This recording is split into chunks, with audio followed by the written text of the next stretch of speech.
السلام علیکم۔ ہمارے چینل AS وائس اسٹوری میں خوش آمدید۔ اسٹوری شروع کرنے سے پہلے آپ لوگوں سے گزارش ہے کہ ہمارے چینل کو سبسکرائب ضرور کریں۔ تو بڑھتے ہیں دلچسپ اسٹوری کی طرف۔ بابا جانی مجھے سیب کھانے ہیں۔ چاچا لیاقت مجھے سیب توڑنے نہیں دیتا، وہ کہتا ہے چل نکل، یہاں تیرے باپ کا باغ نہیں۔ مجھے نہیں پتا مجھے بھی سیب کھانے ہیں۔ مٹی اور بنا دروازے کے گھر میں 10 سالہ بچی روتی ہوئی اور تقریباً بھاگتی ہوئی اندر داخل ہوئی۔ کندھے سے لٹکتا کئی پہ بند لگا پرانے کپڑے کا تھیلا نما بستہ کچے صحن میں ہی پھینک دیا۔ اکلوتے کمرے میں چارپائی پر بیٹھے عمر دین کی قمیص کا دامن پکڑ کر کھینچا اور ضد کرنے لگی، بس اتنی سی بات، میں کل ہی اپنی سونی ابیہا کو سیب لا دوں گا، اٹھو آؤ مل کر کھانا کھا لیں، نیک بختے 2 روٹیاں اور بنا دے۔ عمر دین نے لقمہ رکھ کر ضد کرتی بیٹی کو منایا اور وہ اپنی سہیلیوں کو بتانے باہر بھاگ گئی۔ آپ پریشان نہ ہوں، ابیہا ابھی ناسمجھ اور معصوم ہے، آج کھیل کے آئے تو میں اس کو سمجھا دوں گی۔ عمر دین نے بیوی کی طرف دیکھا اور اس کی طرف سے کی جانے والی حوصلہ افزائی پر مسکرا دیا۔ یہ زمین سونا اگلتی ہے اور یہ سونا گوروں کے ملک میں چلا جاتا ہے، اس زمین کے باسی تو اس سونے کے اہل ہی نہیں۔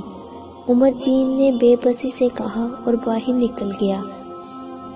عمر دین ایک پکوڑا فروش تھا، بستی کے قریب سڑک پر نان پکوڑوں کا ٹھیلا لگاتا تھا۔ وہ صرف اتنا ہی کما پاتا کہ 2 وقت کی روٹی پوری کر سکے۔ ابیہا اس کی اکلوتی اولاد تھی، اپنی بیٹی کو وہ ہر صورت پڑھانا چاہتا تھا۔ وہ سرکاری اسکول میں جاتی تھی اور رستے میں سیبوں کا باغ پڑتا تھا۔ یہ باغ بستی کے پچھلی طرف ہے، اس میں اعلیٰ معیار کا سیب موجود ہے، تاہم موسم پیداوار میں ان سیبوں کے مزیدار خوشبو پوری بستی کو اپنے حصار میں رکھتی ہے۔ اشتہار بڑھاتی اس کشش کو بڑے تو برداشت کر لیتے ہیں، مگر بچوں کو روکنا بے حد مشکل ہو جاتا ہے۔ بچے کبھی سیب چرا پاتے تو کبھی مالی انہیں بھگا دیتا ہے۔ یہ مالی چونکہ بوڑھا اور رحم دل آدمی ہے اور ترس کھا کر سیب اتار دیتا ہے، تو اسے فارغ کر کے نیا نوجوان اور سنگ دل مالی رکھ دیا گیا، ساتھ میں چوکیدار بھی حفاظت کے لیے متعین کیے۔ ان اقدامات کے باعث چوری کم تو ہو گئی مگر ختم نہ ہو سکی۔ اس روز جب عمر دین کی بیٹی نے سیب کی ضد کی تو بحالت مجبوری وہ مالی کے آگے ہاتھ پھیلانے پر مجبور ہو گیا۔ بھائی ایک سیب تو اتار دو، آپ مجھے 100 روپے دیں، میں آپ کو توڑ کے لا دیتا ہوں۔ مالی مونچھوں کو تاؤ دیتے ہوئے ازلی شفافیت سے بولا، بھائی اتنا بڑا باغ ہے، اگر ایک سیب کسی غریب کو دے دو گے تو کچھ فرق نہیں پڑے گا، خدا تمہارا بھلا کرے گا۔ او غریبوں، مالکوں نے یہ سیب اتارنے اور توڑنے سے منع کیا ہے، یہ اعلیٰ قسم کے سیب ہیں، تم جیسے غریبوں کے لیے نہیں بلکہ امیر ملکوں کے امیر لوگوں کے لیے اگائے جاتے ہیں۔ اب جاؤ یہاں سے اور اپنے بچوں کو روک لو، کیونکہ حاجی صاحب نے اس باغ کے لیے 2 خونخوار کتے منگوائے ہیں، پرسوں کے بعد کسی بھی وقت پہنچ جائیں گے۔ عمر دین خالی ہاتھ لوٹ آیا۔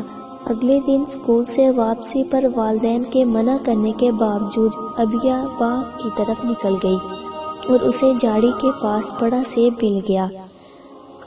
وہ زمین سے اٹھا کر اپنے بستے میں ڈالنے لگی کہ مالی دیکھ لیتا ہے۔ وہ نہ صرف سیب چھینتا ہے بلکہ ابیہا کو مارتا بھی۔ ابیہا گھر آ کر تمام کہانی عمر دین کو سناتی ہے۔ عمر دین بپھرے ہوئے شیر کی طرح اٹھ کر مالی سے 2 ہاتھ کر آتا ہے۔ وہ غریب ضرور تھا مگر کمزور نہیں تھا، اس کے باوجود وہ اور اس کی بیوی رات بھر سو نہ سکے۔ وہ اپنی محرومیوں اور حسرتوں کو کاغذ کے جہاز کی طرح ہوا میں اڑانا چاہتے تھے، مگر یہ جہاز گھوم کر پھر ان کے پاس واپس آ جاتا ہے۔ مالی کی دھمکی سے ان کے خون میں ابال آ گیا اور بے تحاشا گالم گلوچ بکتا رہا۔ اگلی صبح عمر دین پھر سے پکوڑوں کا ٹھیلا لیے کسی گاہک کا منتظر تھا۔ ایک طرف اسے مالی پر غصہ آ رہا تھا اور دوسری طرف احساس محرومی تن بدن میں آگ لگائی جا رہی تھی۔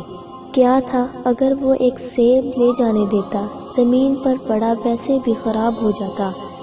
وہ مالی سے جھگڑا بھی کر آیا تھا، لیکن افسوس غریب کی سنتا کون ہے۔ کاش وہ اپنی بیٹی کو 1.5 سالہ پھل لے کر دے سکتا، یا پھر وہ ایسے گھر میں پیدا ہوتی جہاں ہر قسم کے تھال اس کے سامنے دھرا رہتا۔ بھٹکتی روح میں سوچوں کے دھارے سے ایک آواز اس کو واپس لے آئی، بھائی صاحب ذرا 20 روپے کے نان پکوڑے تو میری بیٹی کو دے دو۔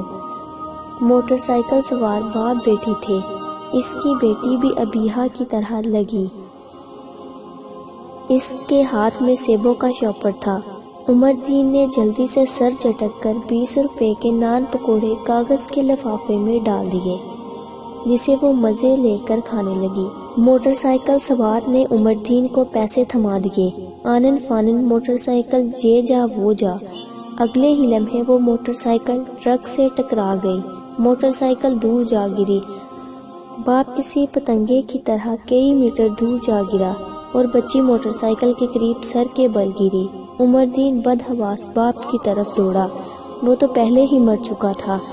پھر بیٹی کے پاس آیا تو دوسری نگاہ بکھرے ہوئے سیبوں پر پڑی۔ حادثے کی وجہ سے سیب بھی بکھر گئے تھے۔ بابا جانی، اگر آج آپ میرے لیے سیب نہ لائے تو میں کھانا نہیں کھاؤں گی اور بھوکی مر جاؤں گی۔ اور یہ فیصلہ ہو گیا۔ وہ جلدی سے سیب لفافے میں ڈالنے لگا، مبادا لوگ اکٹھے ہو جائیں اور اس کے ہاتھ کچھ نہ آئے۔ جیسے ہی عمر دین سیب لے کر مڑا تو نیم بے ہوش لڑکی نے بند آنکھ کے پردے کو ہلکی سی جھمپش دی اور پائنجہ پکڑ لیا۔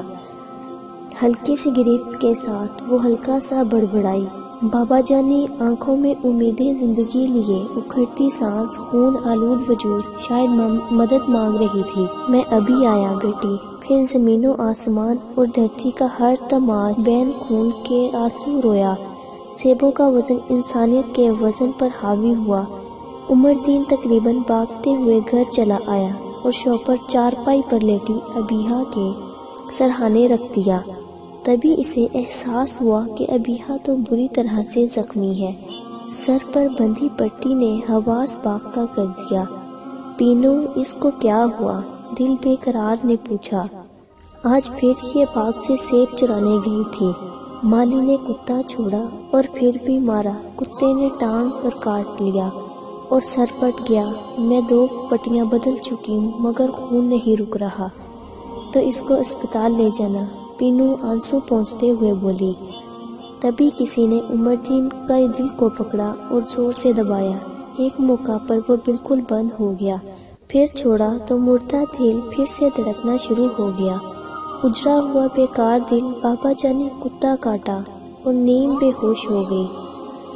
وہی خون آلود وجود، لڑکھڑاتی زبان، اکھڑتی سانسیں، یہ منظر دہرایا گیا۔ آنکھوں میں یہ اداسی اور امیدیں زندگی تو میرا انتظار تو کرتی۔ دیکھ کتنے سیب لایا ہوں۔ 7 لفافے سے ایک ایک سیب نکال کر ابیہا کو دکھا رہا تھا، مگر یہ صدا بابا کہتے تھم گئی۔ سب کچھ وہی تھا، بس یہ اپنی بیٹی تھی اور وہ کسی دوسرے کی بیٹی تھی۔ بیٹیاں تو سب کی سانجھی ہوتی ہیں۔ وہ میری دوسری بیٹی تھی، مجھے اس کی مدد کرنے میں تعامل نہیں کرنا چاہیے تھا۔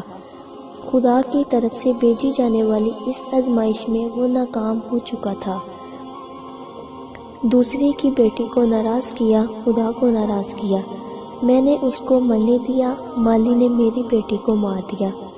شاید مجھ میں اور مالی میں زیادہ فرق نہیں، یا خدا وہ زندہ ہو اور مجھے معاف کر دے۔ یہ سوچتے ہوئے وہ الٹے پاؤں بھاگا۔ لوگوں کے ہجوم میں راستہ بناتے ہوئے وہ اپنی دوسری بیٹی تک پہنچا۔